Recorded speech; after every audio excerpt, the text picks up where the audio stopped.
Hello, friends, and welcome to Appalachian Mountain Gardening.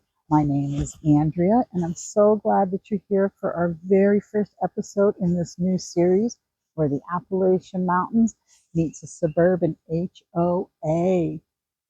We got to follow their rules, and somehow I still managed to grow tomatoes. My husband Jim and I were recently retired newlyweds, living a simple, quiet life in western Pennsylvania mountains in growing zone 6A. We've taken up bird watching, resale shopping, and gardening, and I'm the gardener of the family. I don't claim to be especially skilled at it, but I do love the slow rhythm of a growing season. You plant, water, you wait. Nature just keeps on moving, showing up even when life seems unmanageable. Many years ago, I caught the gardening bug badly enough to take a master gardening course through my university extension. And that passion somehow stayed with me through cancer, osteoarthritis, and most recently, spine surgery. We've had a lot going on with me, huh? Now these days, every one of them little seeds that I tuck into that soil, it feels like a small act of defiance, but gratitude at the same time. I mean, it's proof that I'm still here. I'm still able to grow something nourishing from dirt. Our entire garden is just a small fenced-in plot, about 15 feet by 45 feet. So it's about 700 square feet. We have about 500 square feet in raised beds. It keeps the deer honest. That easy. Intentionally modest, the kind of garden that a retiree or beginner, someone with limited energy like myself, I can manage this without being buried under weeds and guilt for not coming out to the garden every single day. I'm not here to sell you 20 different varieties of tomatoes and peppers and be like, hey, you need to buy this fertilizer. You know what I've used the last 4 years in this garden? You know, that that fish emulsion fertilizer that you get at Walmart for like 20 or 30 bucks in the gallon. Put a couple tablespoons in 5-gallon buckets here, and I just hand water them with like a quart jar that I have laying around. This garden is something simple, something that you see in a typical yard. I mean, maybe not the raised beds, but the size. And I'm here to show you how to grow food in a limited space, fill some canning jars, and try to stay grounded in the process. Now, if that sounds pretty ordinary, you might be wondering, what on earth makes this little 700 square foot patch so controversial? Well, this Appalachian girl, me, I built the garden in a homeowners association, an HO, which is okay. If you've ever gardened under someone else's rule book, you probably know where this is going. Instead of neighbors being like, hey, can I get a tomato or a handful of beans? We get visits from the property control officer. Imagine being told that your bean poles are a problem. Can't make this stuff up, folks. Truly can't make it up. But yeah, that's what it got to. After a couple years with this, it just seemed like a tug of war. My sense of humor, I got rid of my anger, and my sense of humor finally kicked in. I put the community and the general manager on blast that if I received another petty complaint from the property control office, that I would remove all the fruit trees, the grasses, and the flowers that soften that fence line out front, and I would replace it with 3 bright orange Adirondack chairs, and I'd strap them to the front fence. It would be my protest in high visibility plastic.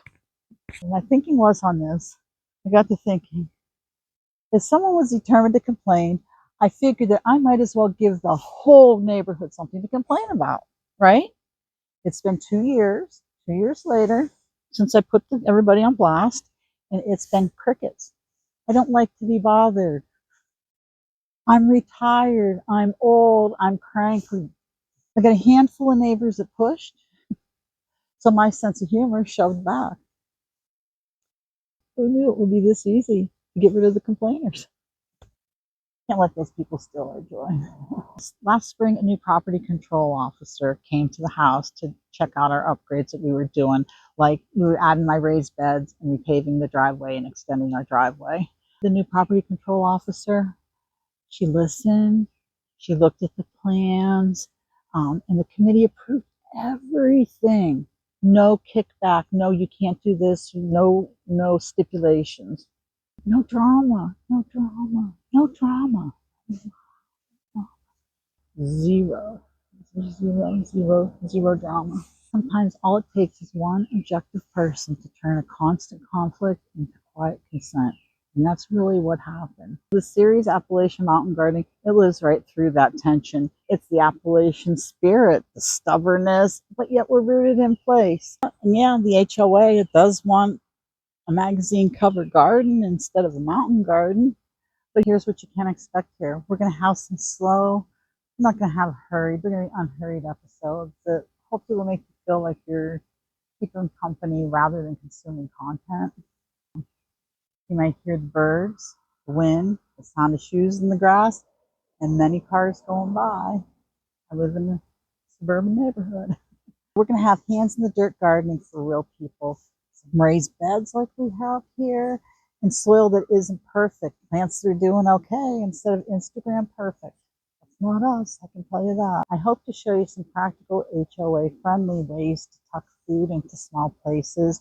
You know, the containers, raised beds, and some decorative edibles. You never know, parsley is a decorative edible. And unfortunately, we're also going to have compliance gardening that still feels like Appalachian common sense.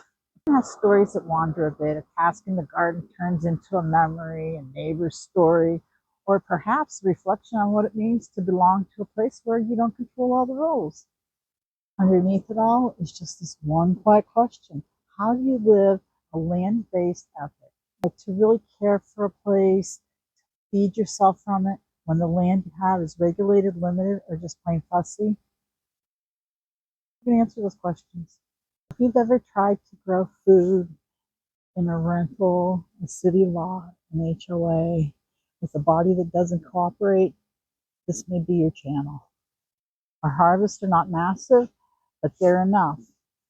Enough to feed us, enough to share a little veggie meal with the neighbors, and to remember patience and sunlight are by far, they work better than noise and HOA rules. I want to know a little bit about you. I want to know your top 5 things that you like to grow in your garden. And I also want to know, I'm just dying to know, do you also have to deal with HOA rules, city codes, or family expectations that shape how you garden? And the last thing I want to know is, what keeps you grounded? You know, things feel petty and controlling or just too loud. What keeps you grounded? Let me know. Our next video, I'm going to walk you through our modest seed haul for the upcoming season. It's nothing flashy. It's just like the workhorse varieties that will hopefully earn their keep in the garden this year in our HOA washed Appalachian garden. Oh, we got a bee already. If you enjoy simple gardening, real talk, and a little humor about life lived within limits, we may be your people. Hit that subscribe button and come go along with me. And this is Andrea signing off from Appalachian Mountain Gardening.